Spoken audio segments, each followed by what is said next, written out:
What's going on YouTube? It's Chris. Today I've got a first episode of the Domination guide I wanted to do. I'm just gonna start by kind of going through the maps. Whenever I get like a gameplay that's worth mentioning or uploading, I'll choose that gameplay and I'll kind of talk about the map itself, kind of the decisions I make and why I make them.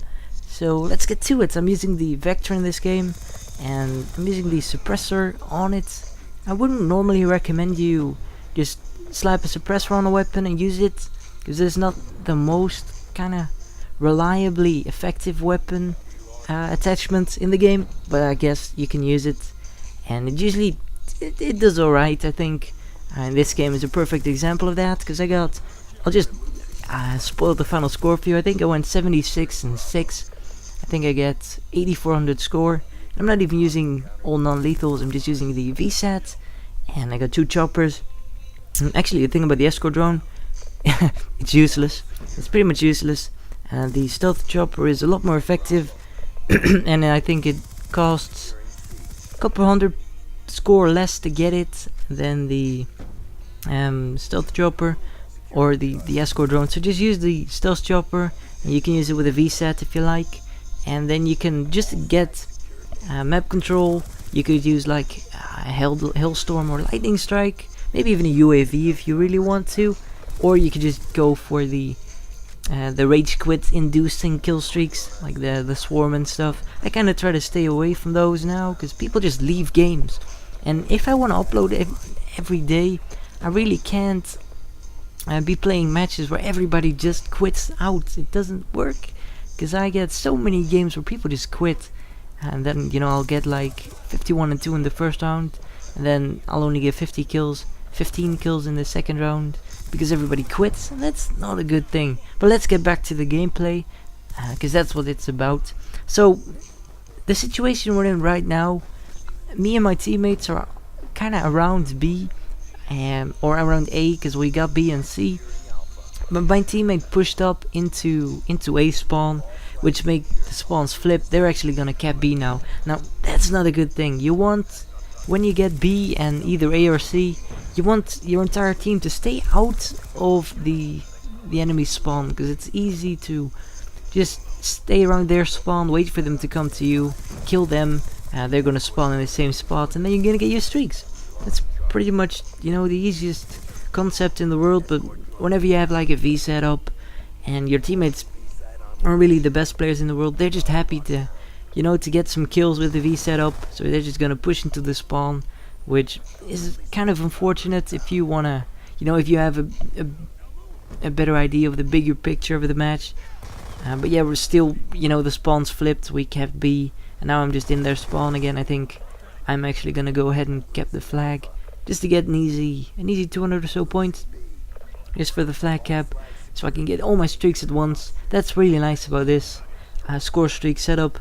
When you get your first streak, it's really hard to die off another one, because there's only 1 or 2 kills in between those streaks. So that's a nice combination, as opposed to using like let me get an example. If you use like a UAV VSAT swarm, when you get your UAV, there's absolutely no guarantee you're ever gonna get your VSAT. You're still gonna have to do a lot of work to get that one, and when you get your VSAT, you still have to do like 4 or 5 kills. You have to spend like a minute or so just still working your way through spawns, stuff like that, to get your next streak. And that's never a nice thing, because you can so easily die off your streak, and that's pretty much gonna ruin your mood for the entire match, which is never nice. I like to get my streaks going, like in this match. Get one streak, get the others, and that's just gonna keep my motivation up, keep my morale up.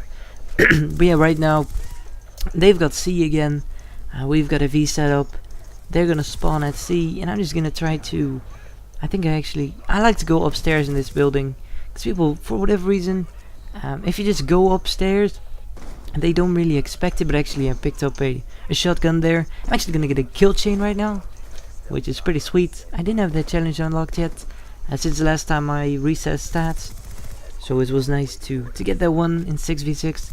Of course it's hijacked, so doesn't really count, I guess. I don't know. You can judge that for yourself. I was happy to get it. But yeah, game's pretty much over at this point. I mean, there's no real struggle for me. I keep getting VSATs, I keep getting my choppers, and they're just gonna die and keep spawning. Because you know, when you keep killing people, it's really hard to kind of keep a game, to keep what do I want to say? Keep the advantage in the game if you can't get your kills. So it's always nice to have some non-lethal support, or some lethal support even, just to make sure that people do actually spawn where they're supposed to spawn, and that they don't get a chance to kind of wrap around to the other side of the map and get their streaks, because then they can be that you're gonna lose the match. That's never a nice thing. So just make sure you kill people once you figure out where they're gonna spawn. In Domination, it's not really too hard to, you know, to figure out where people are gonna be. Because if you got C and you got B, they're gonna spawn A. If you got A and B, they're gonna spawn C. It's just kinda, you know, kinda play the maps enough to be able to kinda judge which flags you wanna take. Because in some maps there's a really big difference in spawn trap ability, if you will, between flag sides. Don't really have an example in my head right now. Which one was I thinking of? Actually, Studio is a good example of that. You really want people to spawn down low, so you want to make sure that they spawn there instead of just, you know, because you're gonna win the map either way if you got 2 flags in the air, or 2 flags in the air, got kill streaks in the air and 2 flags down. But on this map it's really not that different. You can cap either C or A and then B, and you're pretty much gonna be done. I mean, I got a whole set of streaks in this game, even got the kill chain there, and that was pretty much domination by me. I don't think my teammates would have done that well without me. You can see them, they barely went positive, most of them at least. So I don't know. But guys, that was my little Hijacked review. I'll try to get some more stuff up with actually non-lethal streaks, just because it's a better example, you know, because I have to actually work for my stuff for the win if I don't have any lethal streaks. But yeah, that was it for this game. Hope you enjoyed it. If you did, give it a like, subscribe to the channel, comment to let me know your thought of the video. And guys, I'll talk to you later.